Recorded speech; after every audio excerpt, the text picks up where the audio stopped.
D-Day is upon us. Or is it? Who knows? It's Tuesday. It's March 8th. It's the day of the franchise tag deadline. And theoretically, the day Aaron Rodgers is set to make his decision to the entire world as to where it is he is going to play in 2022, if at all. I guess retirement is still on the table, if you want to think of it that way, whatever. Welcome to the show, everybody. I'm the host tonight. I'm Jacob Westendorf. You can find me on Twitter at Jacob Westendorf, and I am joined by a couple of basketball analysts, but we're going to be talking some football tonight. Ross Uglem and Jacob Morley, both of Packer Report, and of course my partners here on the Pack-A-Day podcast. Ross, Jake, neither one of you were in Indy, but how's it feel to be at the Summit League tournament? Oh, it's always good to be amongst friends watching not really my alma mater, but our hometown state team. And look, it's great. Sioux Falls is awesome. The Denny Sanford Premier Center is a sweet venue, and we're having a lot of fun. Yeah, I took a math class at NDSU. There you go. My freshman year, so I'm an alum. I have credits. I've got some credits. I have credits. They have some of my money. Yeah, they definitely have some of my money for sure. But it's good. Yeah, it is fun. A lot of good basketball being played and all that. But we're here to talk about the Combine, talk about the Green Bay Packers. D-Day, I'm assuming you're talking about Decision Day. Is that right, Jacob? Yeah, I'm not sure who's deciding what, but we'll find out if there's anything on that. I can promise you, something. Somebody's deciding something. I can promise you, I feel pretty good about saying promise that Devontae Adams is getting the franchise tag at some point today. Whether that's before 3 o'clock, right at 3 o'clock, who knows? But I can feel pretty good about that being the case. Where things get interesting, I guess, is where the Aaron Rodgers of this all comes into play. And Rodgers has kind of hinted at this day being the deadline, but last week we were kind of assuming that he was going to be on McAfee making a decision, and then he wasn't. That didn't happen. And now it's to the point where there's reports coming out over the weekend. Ian Rappaport was saying he's legitimately torn as to what he wants to do. Charles Robinson today, it's 50-50, Green Bay or Denver. There's a lot of different conversation pieces that are basically all the same things. But at the same time, my take on this matter at this point is it's very clear the Packers want him back. There's no question about that. But if he doesn't make his decision by today, now we're talking, 7 days before the new league year begins, you're running out of time. And I said it before that I would make the decision for him. I wrote in January for Packer Report that I would trade him now. The Packers clearly are not wanting to do that. But if he's not going to answer you and is going to hold you hostage to some degree at least, make the decision for him. Teams will line up to trade for him. According to some people, well, one particular person who then subsequently got bodied by Rob Demoski, shout out Rob, that there were trade destinations already lined up for him. So Jake, let me start with you here. Just what's your take on this whole situation? Are we going to get an answer today? And if you don't, then what? I don't know, man. I think the pitchforks are going to be out if there's not an answer by the end of today, because the QB1 himself said he's not going to drag this out. He's going to give the team adequate time to make the moves that need to be made. But if he doesn't make it by tomorrow, he's a liar, because they're up against it. They are up against it if he does not make up his mind by tomorrow. They've got decisions to be made with Devontae, with the tag. They've got moves that need to be made before they can even do that. It seems like it's just a standoff and a stare down between these guys thinking, well, I'm waiting for you to do this, but I'm waiting for you to do this. And so, someone needs to do something. And someone needs to be the adult in the room and say, this needs to happen by X time, because this is a business. We are adults here. We need to start making decisions for our future. And Aaron, if you want to leave, if you don't know by this point and you're still that torn, maybe it is time to either retire or move on. Maybe it is time for that. And I think a lot of people are under the same mindset of, if you don't want to be here, we don't want you here. I don't think the Packers will operate that way. I think even if he comes out and says, I want to be traded, I want to retire, I think they will beg him to change his mind. But at this point, what's the point, right? So I think we'll get a decision tomorrow. I am still team. I think he will be playing for the Packers next year. And then we can do this all again next offseason. And that seems to be the case. That, well, according to a report from Jeremy Fowler over the weekend, this isn't something Rodgers wants to be a recurring thing. Now, Ross, my question to you is, having lived through the Favre of it all, number one, do you buy that? And number two, is there a point where you almost got to feel like, if you are the Packers, I think Peter Bukowski made this point of, this is the second year in a row of how all in, to use the phrasing, is this dude to be on this team? And how believable is that if it's going to be, he's had 2 months since the Packers lost in the divisional round, and he still hasn't theoretically made up his mind. How much can you trust that this guy is all in to win you a championship, which is exactly what you're bringing this guy back to do? If you're bringing him back, it's the idea that you're a Super Bowl team in 2022 right now. So is there a point where you feel like, if you're the Packers, this guy's not all here? Or do you have that fear at all? I do and I don't. I mean, I've been of the mindset, and people are just going to say that I'm defending the QB, but like, I've been of the mindset the entire time that, what did he say? He said, I'm going to make a decision, and I'm not going to drag it out. And we haven't heard. I mean, he could wait. He could make no decision until camp. I mean, I'm not trying to defend him, but we're still within the original parameters of him basically knowing, like, hey, this is when Green Bay needs to make decisions. Now, as Jacob said, if he doesn't do that and it does start screwing with their decision making, the pitchforks are going to come out, and probably rightfully so. But ultimately, I'm not worried about all in, this, that, whatever, until he actually does something that screws with their planning and actually does something that causes a problem. Right now, especially if he makes the announcement tomorrow, he did what he said he was going to do. He did what he said he was going to do. He took his time. He did the ridiculous cleanse thing. He, officiated David Bakhtiari's wedding. He did off-season things.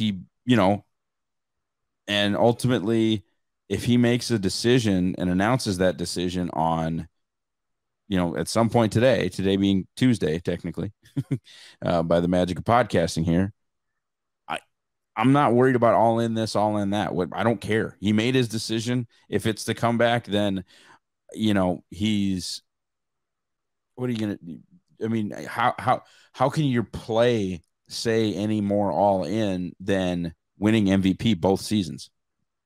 I don't know. Yeah. Completely fair question and a fair response there. And the point that you make is prudent, that this is the time frame. Now, if it goes past this time frame, right. This was one of the problems the Packers ran into last year, was they restructured Rodgers' contract and there wasn't much benefit to it. They couldn't add a free agent at tight end, receiver, defensive line, name your position of need. Now, they added Dennis Kelly eventually, so they were able to do some stuff. But the benefit of restructuring Rodgers' contract for cap space essentially turned into, we have cap space, which, yay, not a whole lot there. If he makes his decision now, they'll theoretically redo his contract, and they can play with that money to bring back some of their own guys. They're interested in some dudes in free agency. And let's move to that part really fast before we do the combine.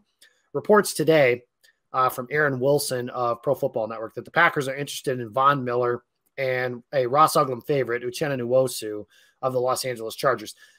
The only thing I'll say about that is I don't think Von Miller happens because, number one, he's connected to Denver. Seems like it.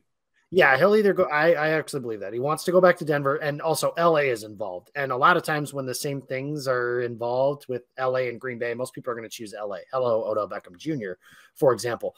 But what I do like about this premise, Ross, and I'll kick to you here, is that Green Bay is clearly looking, in my estimation, once they theoretically release or trade Zadarius Smith, to replace him with a veteran instead of relying on a first-round pick rookie or Jonathan Garvin or somebody of that sort. So if I can keep you awake long enough to answer that particular question, that's my take on it, is that at least they're looking for a veteran and they want a group of pass rushers to get after the quarterback. And it's something that they've had really ever since Brian Gutekunst took that job. Yeah, I mean, he has put hitting the quarterback at the top of the list. You go and look at, what Ted did. Well, what Ted did was always kind of caretake the cap. And so when, it became Brian's deal, he kind of did some Ted stuff for the first couple of years as far as, made the one signing, like brought back Tremont, did the Jimmy Graham for Jordy Nelson thing, which didn't turn out great, but, just kind of kept doing the one thing. And then when he was able to bring in MLF, like, oh, by the way, you've never seen a spending spree like this. And then boom, Amos, Turner, Smith. And he's shown that he really does care about secondary guys and pass rushers. And so it's not surprising at all that if they are able to extend Rodgers and extend Adams and extend Jair and really create some cap space, that a quarterback hitter, if you will, is high on the list. And I think also makes a lot of sense. I also hope, Merciless is part of the conversation, especially if it's not for very much money. He's made a lot of money. Reports out of Green Bay said he loved it, enjoyed the winning, enjoyed the culture. He's a Big Ten guy. This is Big Ten country. But that's ultimately, I think one thing that Ted was always cool with was kind of some bum across from Clay Matthews. And I don't think Brian wants anything to do with, quote unquote, some bum across from Rashawn Gary. I don't think he has time for that. Right. And they've done a pretty good job of finding that Robin to Batman and that's the same with Jair Alexander. Alexander's Batman, so to speak. They find Robin and Eric Stokes. And they tried that with Nick Perry and then eventually signed Julius Peppers, but it just that was kind of like the Ted thing, like you said, is it just took a while, almost too long, quite frankly. Too much Eric Walden, too much Vic So'oto, too much, Zombo. Frank Zombo. Yeah. Sack in the Super Bowl. He's a legend in my mind. Shout out. And Jake, something on that too is that something the Packers under Gutekunst have always done, like Ross mentioned, and this is something Ted Thompson really didn't do. And one of the criticisms that was fair of him to have is they almost always under Ted would pigeonhole themselves into, they say they'll take the best player available. But how the hell do you do that when you have this gaping hole at position X? It doesn't matter what it was over the years with Ted. How do you do that? Whereas with Gutekunst, they'll sign guys like Tremont Williams and sign guys like the Smith brothers to where they have 2 firsts. And yeah, we can take Rashawn Gary if we love him and he falls. And we can take Darnell Savage, but we also have Adrian Amos. They kind of get themselves to a point where they fill enough of those holes to theoretically not have to force themselves and be able to take one of those guys. That's another thing I think about this. What are your thoughts on that overall strategy that Gutekunst has employed? I think that's a testament to how good he is at his job, though, too, because he has basically created, for my money, the most talented roster in the NFL. Have they underachieved the last couple of years? Absolutely. But when you look at this team top to bottom, they got dudes everywhere. And that's a testament to Goody and what he's been able to do with the resources provided to him. And it's a testament to how he wants to build this team, that he can go out and do that. And, they don't have a position they absolutely positively need to draft in this year's class. And they're going to take the best player available at the positions that they deem most important, which is something that we kind of can come to expect from this team. They're not going to take a center in the first round. Watch them take Lindenbaum out, but he's really good. So he is really good. So I'd be fine if I had to eat that. But that's just kind of a testament to how good of a job him and that front office and the scouts have done at filling out this roster. And that's why Aaron Rodgers is going to be back on this team, because he's going to look at that. And I think he's going to look at rosters across the NFL and say, dang, the one I'm on right now is as good or better than any other roster out there. Yeah. And it puts Denver in an impossible situation, which is why I really don't understand the order of operations here. I mean, Aaron Rodgers is going to come on Pat's show and say, I want to get traded to Denver. Okay. And then at that point, what are you forcing Denver to do? Because at that point, don't you ultimately basically force Denver to come to an agreement with the Packers? or he retires. I mean, literally, you're now okay. This is where this guy wants to play. Give us everything, or no to both of you. No to you, Denver. No to you, Aaron Rodgers. You are under contract with this football team. So, the order of operations thing to me is, I think tough, and especially like I'll put it to you this way: and maybe I'm going to eat this, but if Rodgers is announced to go on Pat tomorrow, I'm telling you he's going back to Green Bay. I don't think there's any way he just gets on McAfee's show and demands a trade. It just would blow my mind. Well, first, I would think. Sorry, PEMDAS is the order of operations, and 2. Wow, nerd. There's that North Dakota State math class you were talking about. Yeah. Well, anyways, it is. And secondly, why would we be shocked by anything at this point with him? Like I agree with you, Ross. I would be shocked, but I'm not. Let me put it this way: I wouldn't be shocked that I'm shocked, because just the way everything has happened, like it would be a crazy, wild thing to come on the show and say, yes, I want to get traded. But the way this guy has operated the last 2 years, like nothing really surprises you anymore. And he kind of just does what he wants to do. And if that's what he wants to do, he's going to do it. So we'll see. It's going to be a wild, wild week. Yeah. I mean, he might like just do a shooter of wheatgrass and come on and talk about new beginnings. And yeah, I mean, you who knows? This guy. Yeah. With this dude, who knows? And that's been the other thing. I know the one thing I could tell you is, like you said, Ross, if he says Denver, then you're forcing Denver to come to an agreement with the Packers. And I had a friend of mine who's a Broncos fan say this year's first, one of the picks for Von Miller, Jerry Jeudy, and next year's third. And I was like, all right, you're not even they're not even in the ballpark, man. Like, here's the deal, guys. This has been reported by Dan Patrick. For Russell Wilson, a guy who's never, ever once received an MVP vote, the Chicago Bears offered 3 first-round picks and 2 defensive starters. That could mean Khalil Mack and Roquan Smith. Like, we don't know, but that's what that could mean. This is the back-to-back reigning league MVP. It's going to cost Denver all their picks and a Jerry Jeudy. And for every Bronco fan that wants to tell me Patrick Surtain would never be involved in this deal, it's like then you're not getting Aaron Rodgers. Like that's the way that it works. Like, you want the league MVP or not? That was my response to him when I said Jeudy, Surtain, 3 1s. Well, that's the thing is, everybody just gets all over themselves over this Broncos roster, and I don't think it's that good, but whatever. They think, ultimately they've got this great group. But if you're the Packers, you're taking back elite players who aren't making money, or you're not dealing the MVP, period. So correct.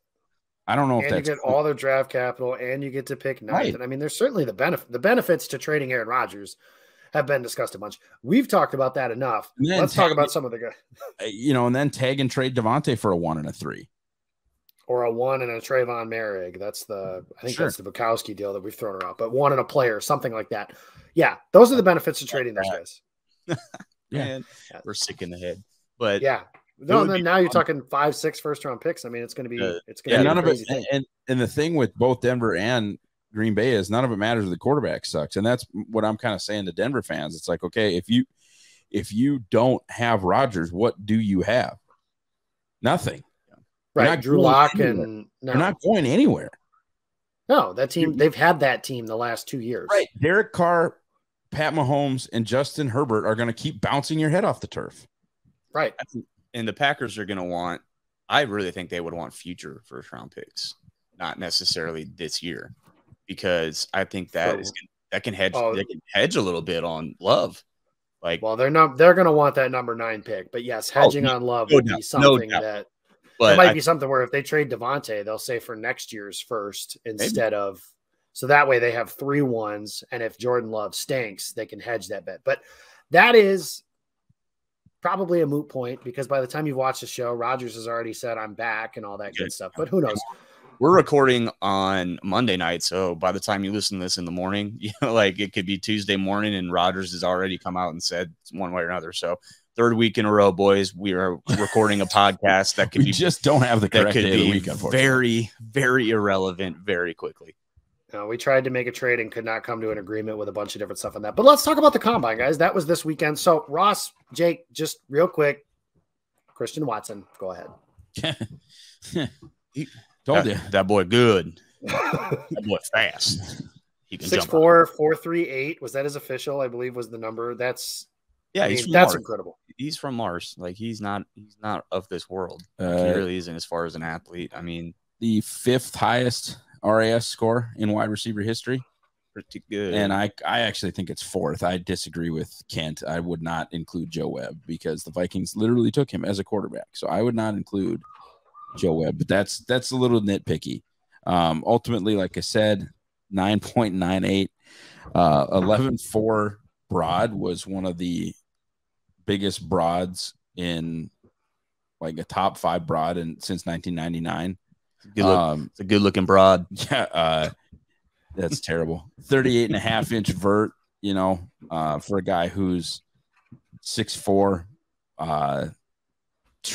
Man, I mean, just everything we thought he'd be. And that's, what I kept telling people is he's not a good athlete for the FCS. He's not a good athlete for North Dakota State. He's an actual freak. And that's what you saw. I mean, he is up there athletically now. Because I love Christian, and he's going to be in my top 25 overall, which is me kind of continuing to, kind of put my stamp on it. And but he's not going to be a top 5 guy like Julio. But athletically, he's in the Vincent Jackson, Julio Jones, Andre Johnson conversation. Yep. He's in that. That's what we're talking about as an athlete. And I'll truly be interested to see how this ends up with everything for him, because I don't know. I mean, the small school stigma could hurt him, but I also live in a world where Carson Wentz and Trey Lance have gone 2 and 3 in the last, 6 years. So that could be something. North Dakota State, that's a hell of a program, anything like that. Let's stick with the receivers, because there were a couple guys that certainly emerged as Packer types throughout the weekend. My wide receiver 1, Chris Olave, was a guy who ran a fake 4.2 and then eventually was corrected to just a really fast 4.39. That was one. And then Morley, we talking about Alec Pierce a little bit. And of course, your guy, George Pickens from Georgia. So I guess on the receiver front, Morley, where do you think, what guys separated themselves here throughout the course? I don't want to say separated, I guess. Nobody actually got better at football over the weekend, but put themselves in a conversation for the Packers, maybe as soon as 28th overall. I think you start with George Pickens right there. I mean, I think that's his range. I think he's my wide receiver 1. But I get why he's not everyone's, because, he had the dominant freshman year in the SEC, and then he, didn't take off his sophomore year and then got hurt his junior year. So I get why you might not want him there, but I just don't think he's going to fail in the NFL. So I think with him, it's more about, are you healthy? Like you run a 4.47, 10 months removed from an ACL. That's freaky stuff, man. Like, that tells me that you're on track to be 100%, if not better, your rookie year as far as health goes. And that's really what you wanted to know with him. So I think he just kind of confirmed what you saw on tape and then just double confirmed that, like, hey, I'm healthy. And that's such a big deal for these guys. Another receiver you already mentioned is Alec Pierce, just the guy. He was on Bruce Feldman's freak list at the beginning of this year, and he went out and proved that. Both the guys I'm talking about, Pickens and Pierce, they're both very much Packers types, guys that can play on the outside, can kick into the slot, and will block their tails off. So those are guys that I think Green Bay covets, not just because they're big and athletic, but because they're big, athletic, and are willing blockers as well. I mean, you've seen the George Pickens clip of him shushing Michigan sidelines and then going. Thank you. You could have brought up any other clip. I love Dax. I love Dax. So but that's what the point is. Like, Dax is a really, really good football player, and he just goes and dirt naps him and then shushes the sidelines again. Like, give me that guy on my team. Like, give me that level of swag on the team that, quite frankly, they haven't had since Jermichael Finley played. And that's one thing that I always really appreciated about J. Mike when he was playing is he gave a damn. He really did. And he kind of wore those emotions on his sleeves. And that can hurt you sometimes, but also that can get you going sometimes. Like, so many times there are guys on this offense that it is business as usual. But sometimes you need to step outside the business suit and mix it up and get things going a little bit differently. So I really like George Pickens for that as well, just because he's a dog. And I mean, I get so is Devontae, and he'll do that stuff, but you can never have too many guys like that on your team. So give me George Pickens. Alec Pierce, same thing. Good, big, athletic guy. The Jordy comps are going to be coming because honestly, they kind of are accurate. He's a deep threat, and I think Jordy was a little bit looser in the hips than he is, but out tested way better than he did. So those comps will come, but those are two guys that really stood out to me, on top of Christian Watson. And you're just talking about the wide receiver group. So Ross, who stood out to you from this receiver group specifically? Well, obviously Watson, and then you wanted to see, Olave for me, because I got kind of Devontae vibes where I saw him play and I say he's really deft with his feet. He's, probably the best route runner in this class, at least in my opinion. I've seen the most impressive. He's kind of in my Amari Cooper always open club. He does not make contested catches. Why? Because he's wide ass open. That's Don't need why. to. Yeah. So to see that he can really fly was impressive. Now the overall RAS didn't end up being great because his vert number wasn't great, but we haven't even seen, and it's because of a scheduling thing. I was actually talking to somebody in the Watson camp about why he didn't run and just how bad the 3-cone and short shuttle times were coming out of this event. It's a scheduling thing. I mean, it's at like 9:30 at night. I don't even know if they've eaten a second meal. No. And you're on, like, if you haven't been to the combine too, like, these guys are on their feet all day. Absolutely. And it's a stressful day too. Like, this is your future. This is your life. Right. Oh, hey, it's 10 o'clock. Go run this super important trail. So you've got like basically an 8 flat RAS for Olave, but we don't have a bench number. I don't care about that. But we also don't have a 3-cone number and a short shuttle number. And from what I've seen, from just the way he moves, I would guess he's going to be a pretty agile kid. I would guess he can run that sub-7 3-cone. I think. I mean, just the way he gets in and out of breaks, I would guess that he can do that well. But we don't know. We don't know that. Ultimately, though, that was a huge question answered for me. It was Olave and him being able to run a 4.39. That's big time, man. That's faster than Devontae. Mm-hmm. And I'm not saying he's going to be Devontae. I'm just saying that when you show the ability to run routes the way that he can, and you come in and you're not a slot only guy because you're about 6.5 inches, and he can play Z, I think, and that's an important thing. He can separate the other guy. Let me tell you, there's some dogs in the Missouri Valley Football Conference. Dogs. Isaiah Weston out of Northern Iowa, checking in at 6'3.5", 214 pounds, running a 4.42 with 20 reps on the bench, verting 40, and his broad jump was only an inch behind C-Dubs. That kid's a good player. Now, he did not play with very good quarterbacks at Northern Iowa, but everyone's talking about Trevor Penning out of Northern Iowa, and Trevor is going to go way ahead of Weston.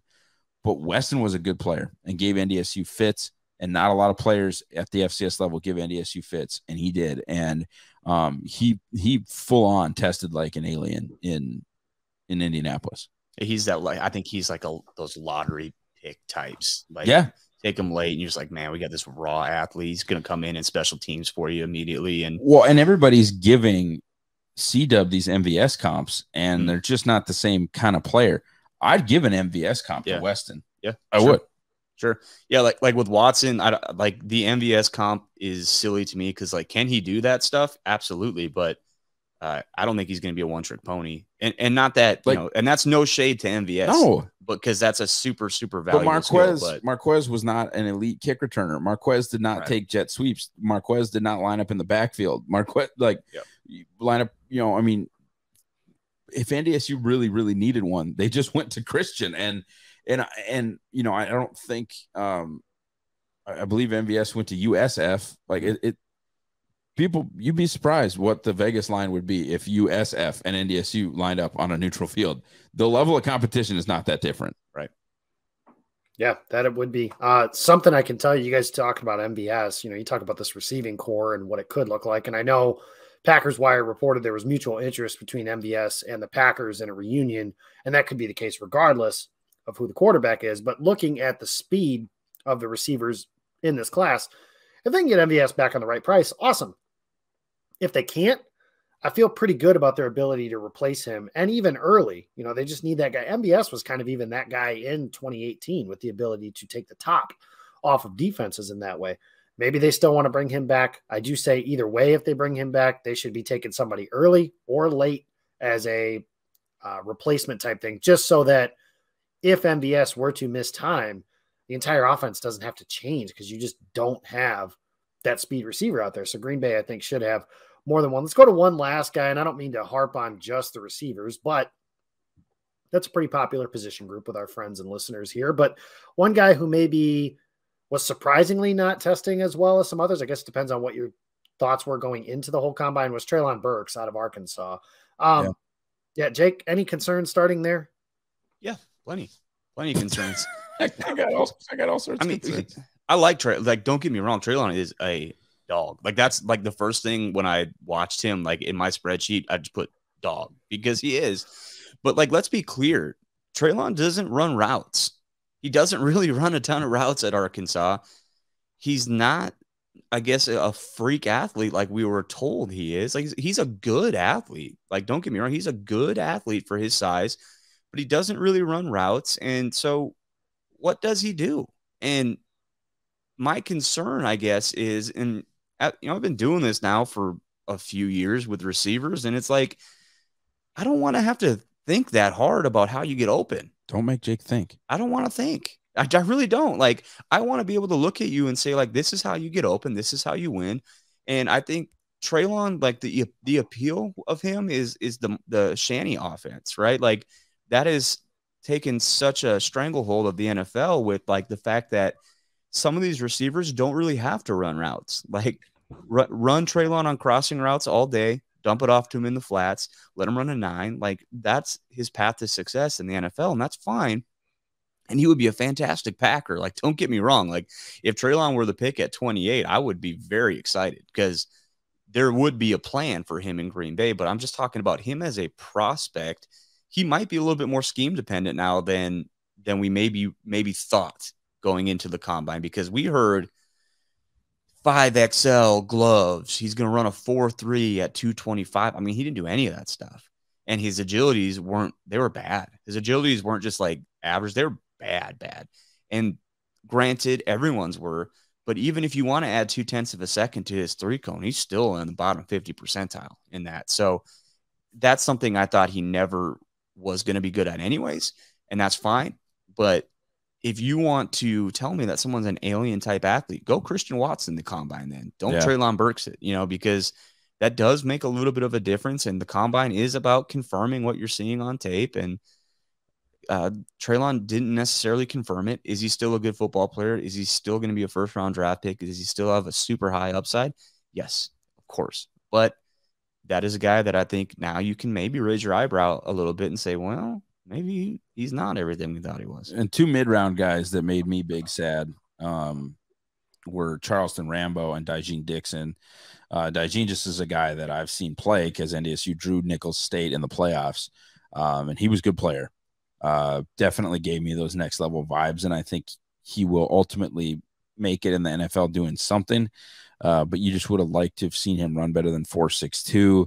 And if you're not going to run better than 4.62, I need you to vert better than 34 inches when you're only 6'2.5. If he was a 6'5 receiver, some of this stuff would be a little bit more acceptable as Jake likes to say, how do you win? Charleston Rambo, man, I loved him at Oklahoma. If you would have told me 3 years ago that we're talking about Charleston Rambo as, a fringe draftable prospect, I would have told you were just on all of the drugs. And, his performance in Indy, it was not good. Bad explosive numbers, bad 40. He's not huge. He's not big.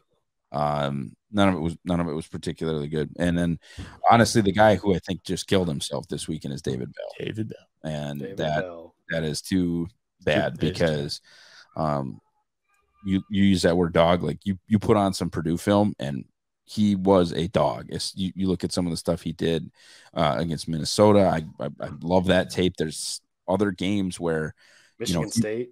Yeah, where he really wills Purdue, who's not that talented of a team, like to some good Big Ten wins. And, really fun to go back and watch some of his older stuff and revisit Rondale Moore. Shout out.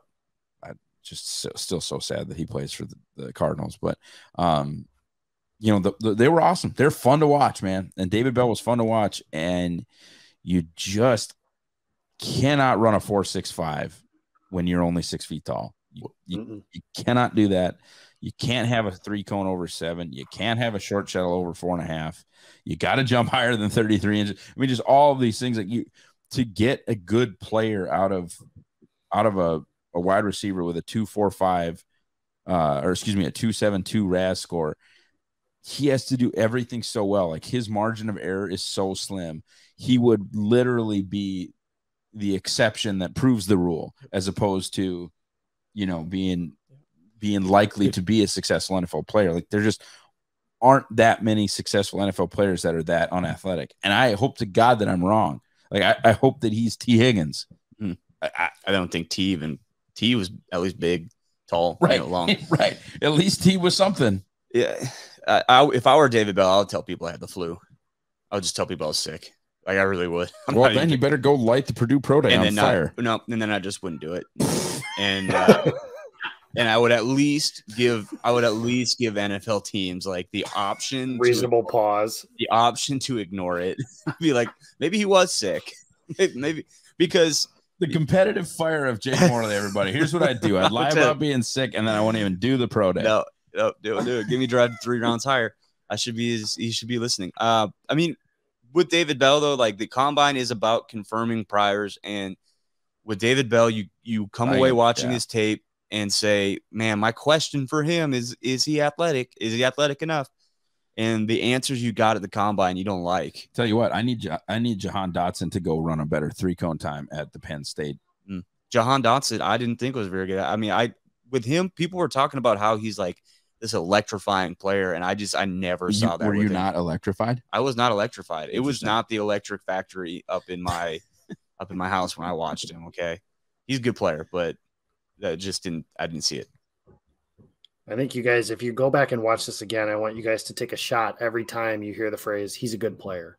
He's a good player. And go through that. Or he a good player. Or some variation. They're all good players. Like they're playing at the highest levels. And it's tough, man. It's tough. It's like that old McCarthyism, right? Like there's great players that make other people better. There's good players that have a chance to be great, and then there's good players. That was one of McCarthy's best quotes while he was here. We're out of time. Being able to run. Shout out Sky Moore for being able to run. This is the Church of Sky Moore, and we do observe. It certainly is. Okay, we're out of time, guys. We've run way over what we're supposed to. So thanks, everybody, for watching. Check us out on our Twitter page. Go to where you ever subscribe, whatever your favorite podcast platform is. Hit us, subscribe, and like 5 stars. Jake, you got something you want to say about something else maybe people should do? Yeah, you guys should go check out the case or the Green Bay draft guide. I was also going to say is there anything in this draft other than receivers? That's all we talked about today. I love it. No, guys, go check out the Green Bay draft guide. There's a flash sale right now. Use the promo code FLASH, FLASH, and get $2 off that order. So it'd be $7.99, 225 profiles, guys, write-ups, features by Jacob Westendorf and myself, stuff you cannot get anywhere else. You can get it there. You're going to love it. Check it out. Give us a chance and let us know how we do. So yeah, that's that for us. And hopefully this time when you're hearing it, this is not all irrelevant. He's Jake Morley. He's Ross Uglem. I'm Jacob Westendorf. We'll see you guys next week, hopefully with a decision in a new league year on its way.